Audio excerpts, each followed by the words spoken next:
The fog rolled thick across the English Channel on the morning of June 6, 1944, carrying with it the destiny of nations.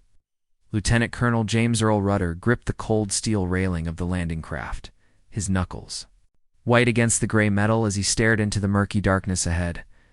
Behind him, 225 Rangers of the 2nd and 5th Battalions sat in grim silence, their faces painted with camouflage and determination. They knew what awaited them at Point du Hoc, 90-foot cliff face, bristling with German guns that could tear apart the entire invasion fleet. The naval bombardment had begun hours earlier, a thunderous symphony of destruction that shook the very foundations of Hitler's Atlantic Wall. Battleships, USS Texas and USS Arkansas, had been pounding the Norman coast since 3:30 in the morning, their massive shells screaming overhead like vengeful spirits. The sound was deafening, a constant rumble that seemed to come from the earth itself. Yet despite the tremendous firepower being unleashed, Rudder knew that many of the German positions would survive. The enemy had spent 4 years preparing these defenses, turning every beach, every cliff, every village into a fortress.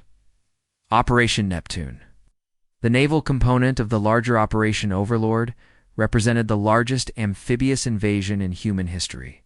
5,000 ships of every description, from mighty battleships to humble landing crafts, stretched across the channel like a steel carpet on the water. General Dwight David Eisenhower had made the fateful decision just 24 hours earlier, gambling everything on a brief window of acceptable weather that meteorologists had predicted would last only a few days. The stakes could not have been higher. After 4 years of brutal occupation, Western Europe hung in the balance. From the beaches of Norway to the ports of Spain, Nazi Germany controlled a continent, and its war machine showed no signs of slowing. The Red Army was bleeding itself, white on the Eastern Front, desperately needing relief that only a successful Second Front could provide. Winston Churchill and Franklin Delano Roosevelt had promised Joseph Stalin this invasion, and failure would mean not just military disaster, but the collapse of the Grand Alliance itself. As the landing craft approached the Norman shore, Rudder could see the outline of Point du Hoc emerging from the darkness. The massive concrete casements housing the German 155mm guns looked like prehistoric monsters crouching on the clifftop. Intelligence reports indicated that these weapons could range both Utah and Omaha beaches, turning the invasion into a slaughter. His Rangers had trained for months in Scotland and England, practicing the impossible, scaling sheer cliffs under enemy fire while carrying full combat loads, according to Stephen Ambrose's definitive account in D-Day. June 6, 1944, the climactic Battle of World War II. The weather conditions on that morning were marginal at best. With strong winds and choppy seas that would challenge even experienced sailors, the first rays of dawn began to pierce the fog as the assault craft neared the beach. In the distance, Rudder could hear the distinctive whine of aircraft engines, hundreds of Allied bombers and fighters racing overhead toward their targets inland. The preliminary bombing had been going on for weeks, but today's strikes were different. Today, they were the prelude to liberation. Behind them, stretching to the horizon, came the greatest armada ever assembled. It's British, American, Canadian, Free French, Polish, and Norwegian forces all united in common cause.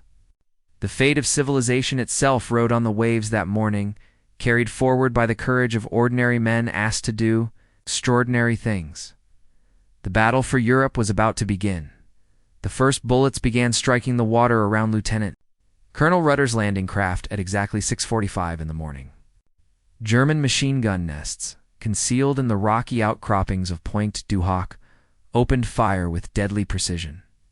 The distinctive rattle of MG-42 machine guns echoed across the water, their cyclic rate of fire so rapid it sounded like fabric tearing.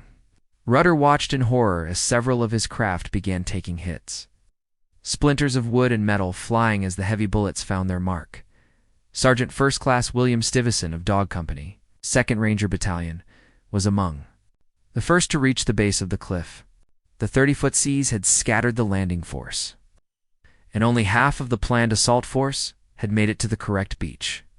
The remainder had been blown off course, some landing nearly a mile away from their objective.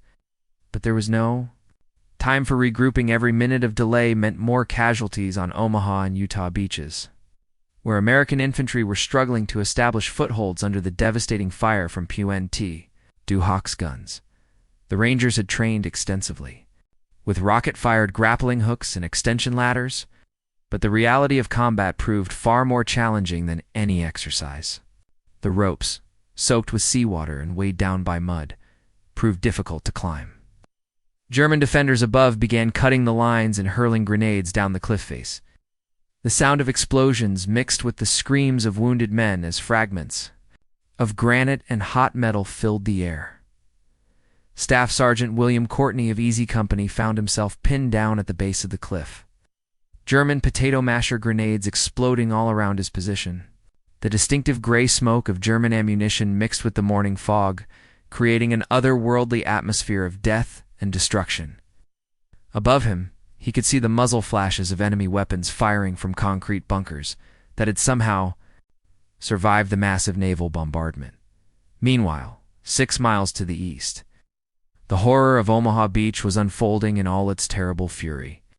The 1st Infantry Division, veterans of North Africa and Sicily, found themselves trapped on a narrow strip of sand dominated by German positions in the bluffs above.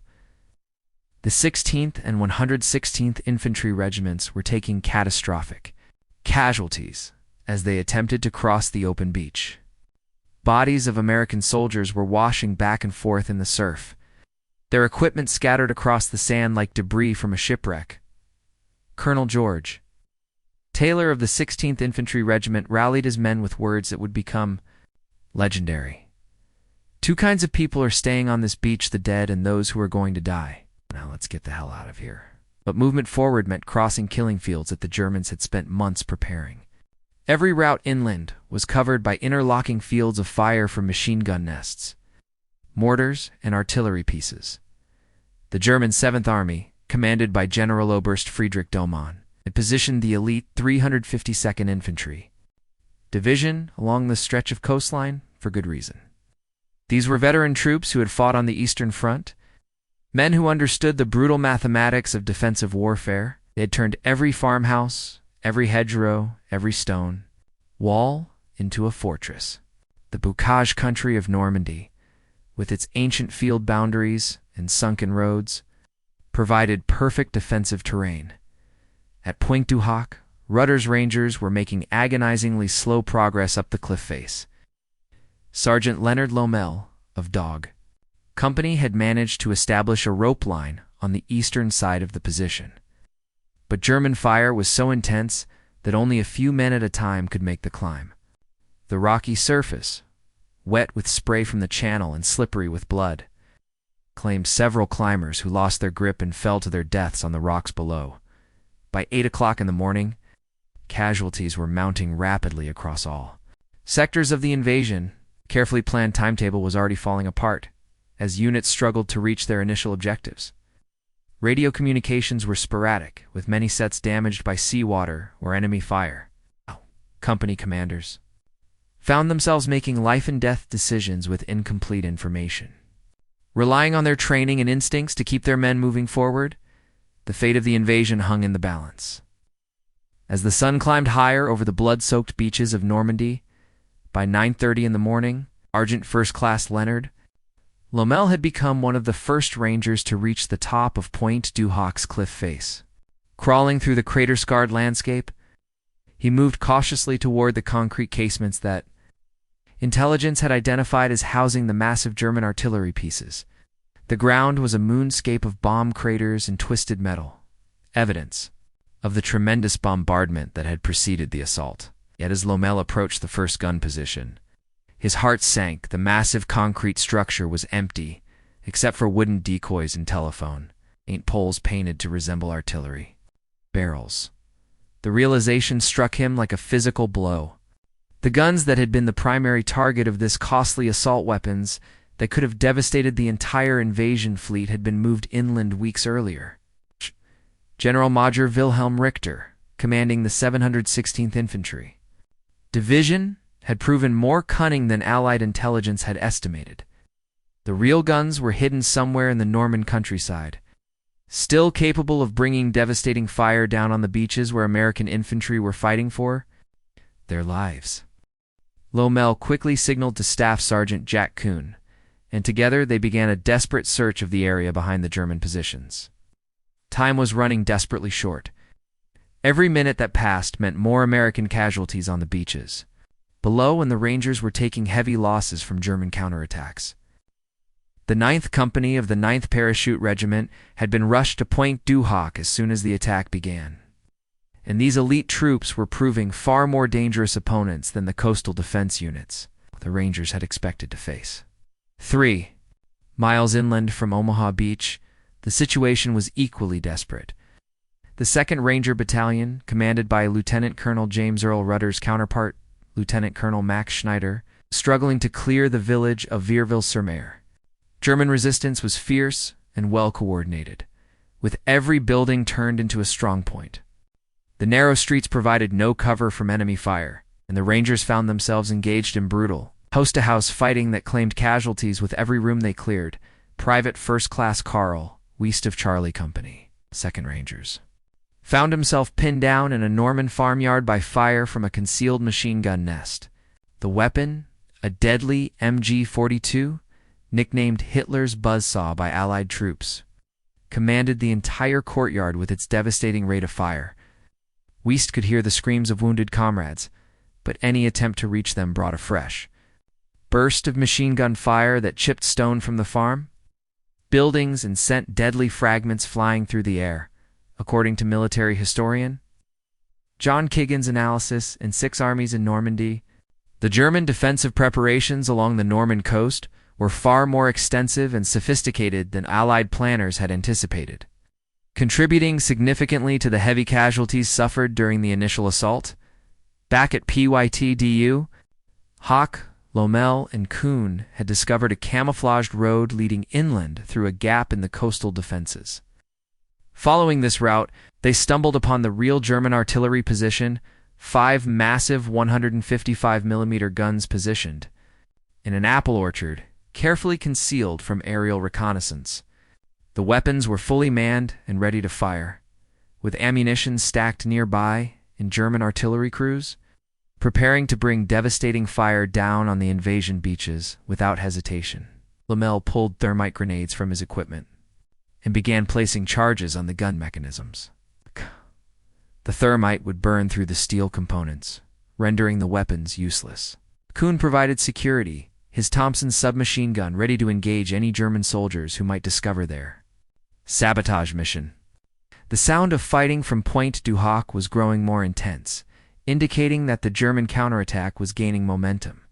As the thermite charges ignited, sending showers of white-hot sparks into the Norman morning air, Lommel felt a grim satisfaction. These guns would never fire on American troops. But the cost of this small victory was becoming increasingly apparent. Radio reports from the cliff top indicated that German forces were pressing their counterattack with growing intensity. The 9th Parachute Regiment had been reinforced by elements of the 914th Grenadier Regiment. The Rangers were being pushed back toward the cliff edge. The question now was whether the remaining Rangers could hold their positions long enough for reinforcements to arrive from the main invasion beaches. The success of the entire Normandy operation might well depend on the actions of these few hundred men clinging to a bullet-swept clifftop in occupied France. The Norman hedgerows presented a nightmare that no amount of training had prepared the American forces to face. Technical Sergeant Curtis Colwell of the 1st Infantry Division's 16th Regiment found himself crouched behind a wall of earth and stone that had been ancient when William the Conqueror crossed the Channel in 1066. These bocage field boundaries, some dating back over 1,000 years, created a landscape perfectly suited for defensive warfare.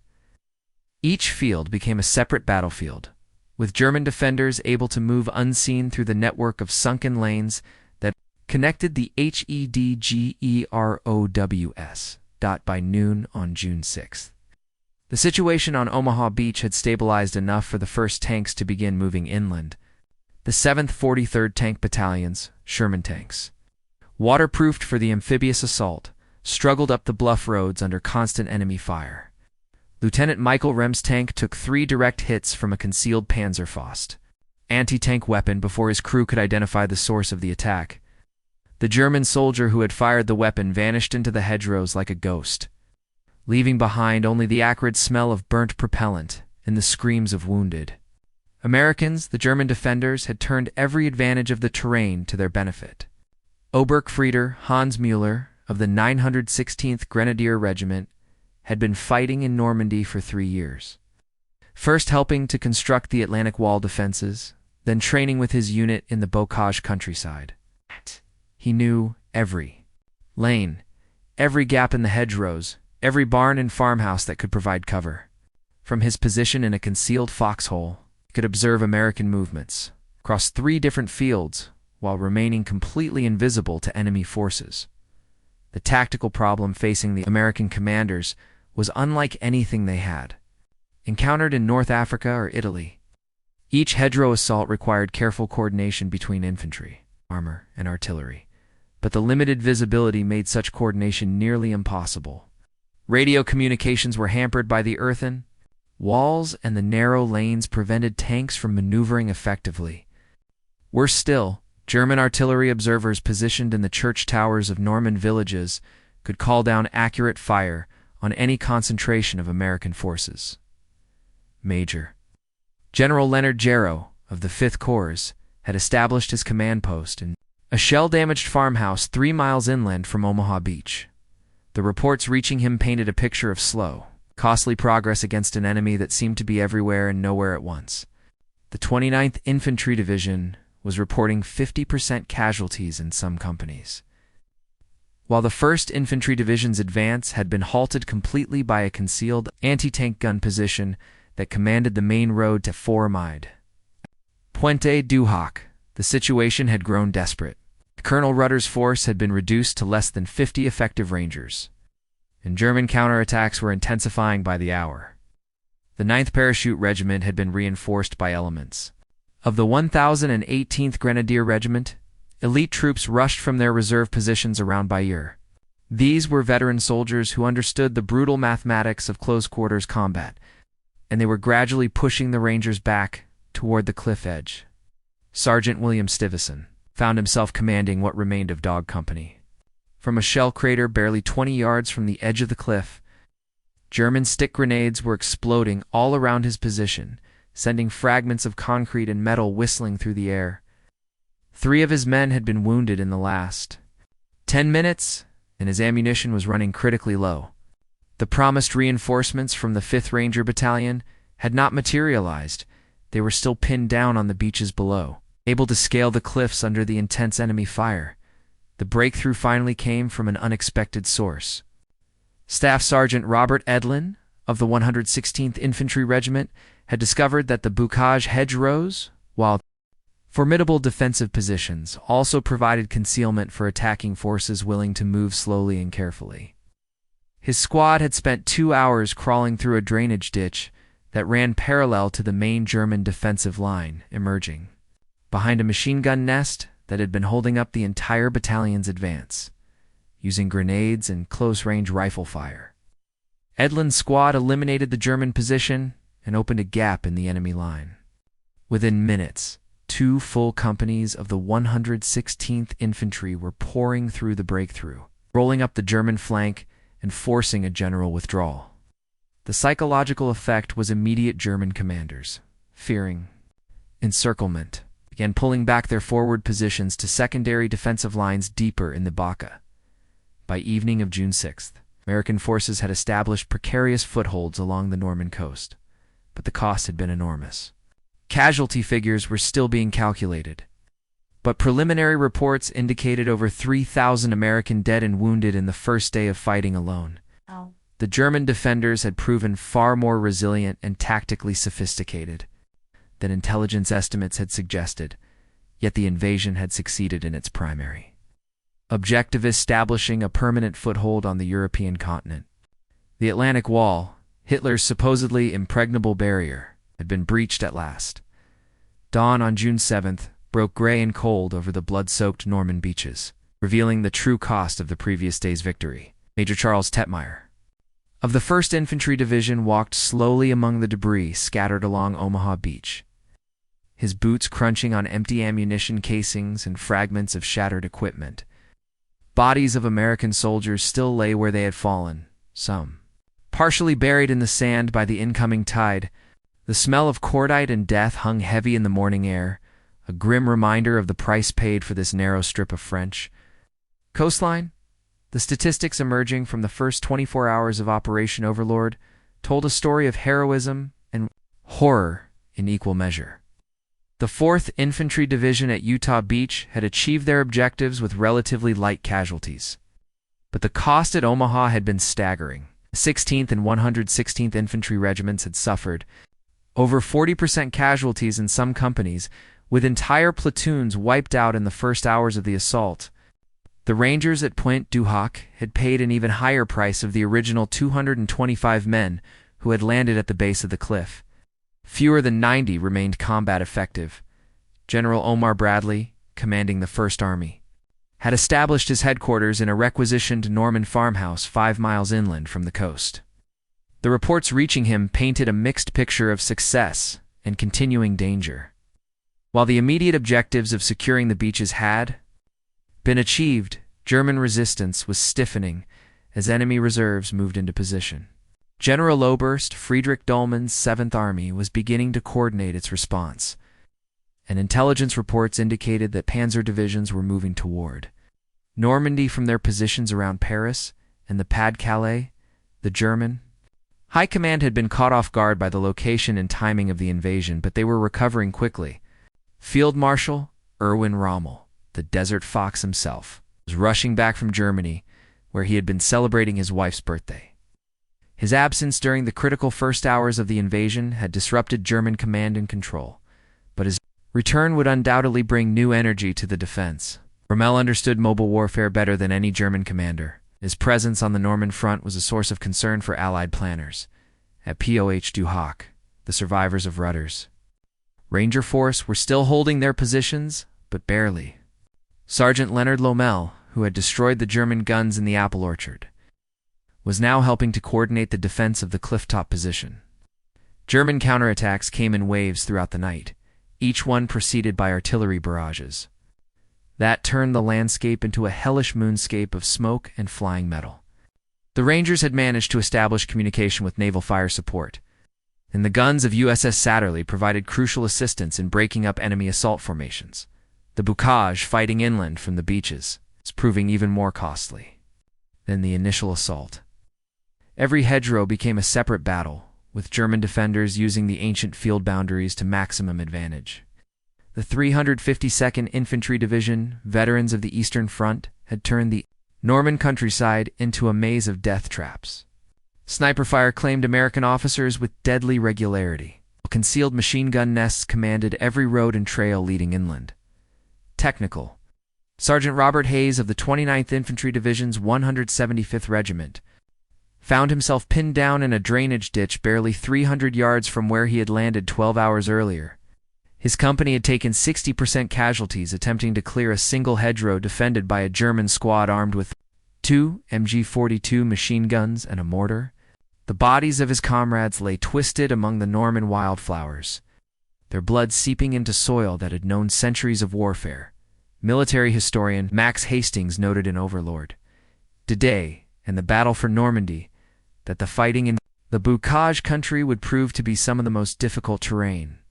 Combat experienced by American forces during the entire war, with casualty rates comparable to the worst battles of World War I, the psychological toll was becoming as significant as the physical losses. Combat fatigue cases were already appearing among units that had been in action for less than 2 days. The intensity of the fighting, combined with the horrific casualties suffered by close friends and comrades, was pushing some soldiers beyond their breaking point. Medical corpsmen, like Private First Class Robert Wright, found themselves treating not just physical wounds, but the invisible scars of men who had seen too much death in too short a time. Yet despite the enormous cost, the invasion was succeeding. German reserves were being committed piecemeal, exactly as Allied planners had hoped. The deception operations that had convinced the German high command that the main invasion would come at Calais were still working. Significant German forces remained tied down in the Pas de Calais, waiting for an invasion that would never come. Every hour that passed allowed more Allied troops and equipment to flow across the Norman beaches, building up combat power for the battles that lay ahead. As night fell on June 7th, the sound of gunfire gradually diminished along the front lines. Both sides were exhausted. The Americans had won the race to build up their forces faster than the Germans could bring in reinforcements. The foothold in Normandy was secure, but the real battle for France was just beginning. The morning of June 8th dawned with the rumble of tank tracks on Norman roads as the German Panzer Lehr Division moved into position around the village of Villers-Bocage. Oberfuhrer Fritz Behrlein, the division commander, had spent the previous night studying intelligence reports about the Allied beachhead. Conclusion was sobering. The Americans had established a lodgment that could not be eliminated by the limited forces currently available to 7th Army. The time for immediate counterattack was passing. Now the Germans would have to fight a different kind of battle. Lieutenant Michael Wittmann, of the 501st Heavy Tank Battalion, had arrived in Normandy aboard his Tiger I tank, a mechanical monster that weighed 57 tons and mounted the deadly 88mm gun. Wittmann was already a legend among German tank crews, credited with over 100 enemy vehicles destroyed on the Eastern Front. His presence in Normandy represented the commitment of Germany's most elite armored units to the defense of Western Europe. The Tiger tanks, though few in number, possessed the firepower to destroy any Allied tank at ranges exceeding 2,000 meters. The American response to German armor concentration came in the form of the 7th 143rd Tank Battalion. Equipped with Sherman tanks that were fast and reliable, but hopelessly outgunned by the German heavies. Lieutenant Colonel Robert Grimm understood the tactical reality his crews face. They would have to rely on superior numbers, mobility, and coordination with infantry and artillery to overcome the technical superiority of German armor. The Sherman's main advantage lay in its mechanical reliability and the superior training of American tank crews. In the Bocage country around St. Vith, the fighting had developed into a brutal stalemate reminiscent of the Western Front in World War I. Companies of the 29th Infantry Division found themselves attacking the same hedgerow positions repeatedly, gaining a few yards of ground at enormous cost and casualties. Platoon Sergeant William Franklin of Baker Company, 115th Infantry Regiment, had watched his unit shrink from 42 men to 18 in just 3 days of fighting. The replacement troops arriving from England were young and inexperienced, barely trained in the specialized tactics required for Bocage warfare. The breakthrough finally came through American ingenuity and engineering skill. Sergeant Curtis Cullen of the 102nd Cavalry Reconnaissance Squadron had devised a solution to the hedgerow problem using salvaged steel from German beach obstacles. This rhino device, welded to the front of Sherman tanks, allowed them to punch through the earthen walls without exposing their vulnerable undersides to enemy fire. The invention was quickly adopted throughout the First Army, transforming the tactical situation overnight. The first large-scale use of the rhino device came during the attack on the village of St. Pierre, Captain James Mitchell's tank company, supported by 2 battalions of infantry, punched through 3 lines of hedgerow defenses in less than 2 hours. The psychological effect on German defenders was immediate. Their positions were no longer impregnable.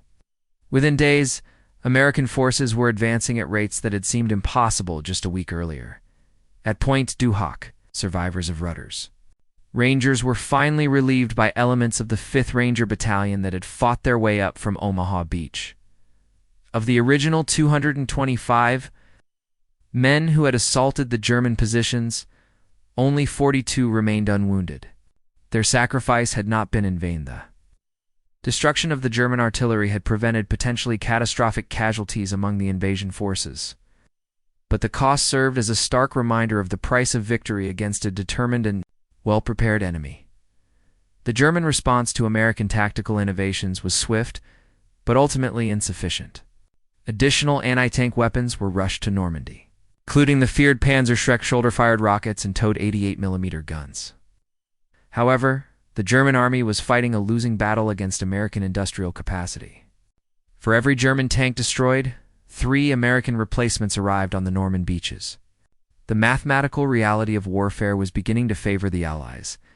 By June 15th, American forces had advanced nearly 15 miles inland from the invasion beaches. The port of Cherbourg was under siege, and German resistance, while still fierce, was beginning to show signs of strain. Ammunition shortages were becoming critical for some German units, while Allied supply lines were growing stronger by the day. The success of the Normandy landings had opened the second front that Stalin had demanded, and the noose was beginning to tighten around Nazi Germany. The fall of Cherbourg on June 26th marked the end of the first phase of the Battle of Normandy and the beginning of a new chapter in the liberation of Western Europe. General Joseph Lawton Collins, commanding the 7th Corps, accepted the surrender of the German garrison from Generalleutnant Karl Wilhelm von Schlieffen in the ruins of what had once been a thriving French port city. The cost of the 3-week siege had been enormous, over 8,000 American casualties and the virtual destruction of Cherbourg's harbor facilities. But the psychological impact was even greater. Hitler's Atlantic Wall had been definitively breached. The German defense of Normandy was entering its final crisis. Field Marshal Rommel had been wounded on July 17th when Royal Air Force fighters strafed his staff car, removing Germany's most capable field commander from the battle at its most critical moment. His replacement, General Field Marshal Gunther von Kluge, arrived to find Army Group B in an increasingly desperate situation. German casualties in Normandy had exceeded 100,000 men, losses that could no longer be replaced from the Reich's dwindling manpower reserves. The American breakout operation, codenamed Cobra, began with the largest tactical airstrike in history. On July 25th, over 1,500 heavy bombers of the 8th Air Force carpeted a narrow sector of the German front lines with over 3,000 tons of explosives. The sound was audible 50 miles away, a constant thunder that seemed to shake the very foundations of the earth. Lieutenant Colonel Robert Bacon of the 35th Infantry Division described it as the most terrifying and awesome display of destructive power I have ever witnessed. The bombing was followed immediately by the assault of 3 full infantry divisions, spearheaded by the 2nd Armored Division's tanks. The German defenders, stunned by the unprecedented bombardment, offered only scattered resistance as American forces poured through the gap in their lines. Within 48 hours, Lieutenant General George Patton's newly activated Third Army was racing across the Norman countryside, advancing at speeds that approached the German Blitzkrieg of 1940. Technical Sergeant William Morrison of the 4th Armored Division found himself advancing through countryside that showed little evidence of the war that had raged for 2 months. French civilians emerged from hiding to welcome the American liberators with flowers and wine, their joy at freedom mixing with grief for the enormous destruction that liberation had required. Entire villages lay in ruins, casualties of the artillery, duels and airstrikes that had preceded the American advance. The German retreat quickly became a rout. The 7th Army, caught between advancing American forces and the Bocage country that had once provided such effective defensive positions, began to disintegrate as a fighting force. Roads leading east were clogged with retreating German columns that presented perfect targets for Allied fighter bombers. The Typhoons of the Royal Air Force and the Thunderbolts of the 9th Air Force attacked with devastating effect, turning retreat into catastrophe. According to official U.S. Army records compiled in the European Theater of Operations, Breakout and Pursuit, the German losses during the retreat from Normandy included over 50,000 prisoners of war and the virtual destruction of 2 entire armies as effective fighting forces. The encirclement of German forces in the Falaise Pocket marked the climax of the Normandy campaign, as 2 entire German armies trapped between advancing British, Canadian, and American forces fought desperately to escape through a narrow corridor that grew smaller with each passing hour. The slaughter was horrifically artillery and air-powered decimated the packed German columns, turning the roads into graveyards of destroyed vehicles and dead soldiers. Obergifreiter Hans Müller, the veteran defender who had fought so effectively, In the Bocage was among the 50,000 German soldiers captured when the Falaise pocket finally closed on August 21st. His war was over, but his respect for the American soldiers who had defeated him was genuine. The fighting in Normandy had tested both sides to their limits, and the survivors on both sides had earned the right to call themselves veterans of one of history's most brutal campaigns.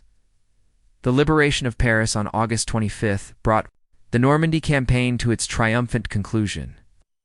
General Charles de Gaulle, leader of the Free French forces, led a victory parade down the Champs-Élysées as American tanks rolled through streets lined with cheering crowds. The city that had lived under Nazi occupation for over 4 years was free at last. Liberated by the soldiers who had paid such a terrible price on the beaches and bocage of Normandy, the road to Berlin now lay open before the Allied armies. The Battle of Normandy had cost the Americans over 125,000 casualties, while British and Canadian forces had suffered similarly heavy losses, but their sacrifice had achieved its strategic objective: the creation of a second front that would divide German attention and resources between East and West. The Wehrmacht would never recover from the losses suffered in Normandy, and the Third Reich's days were numbered as the autumn of 1944 approached. The survivors of D-Day could look back with pride at what they had accomplished.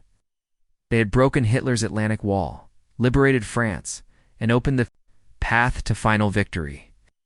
The hard-won triumph in Normandy had indeed opened the road to Paris, and from there, the path led inexorably toward the heart of Nazi Germany itself. The Battle of Normandy was over. The liberation of Europe had begun.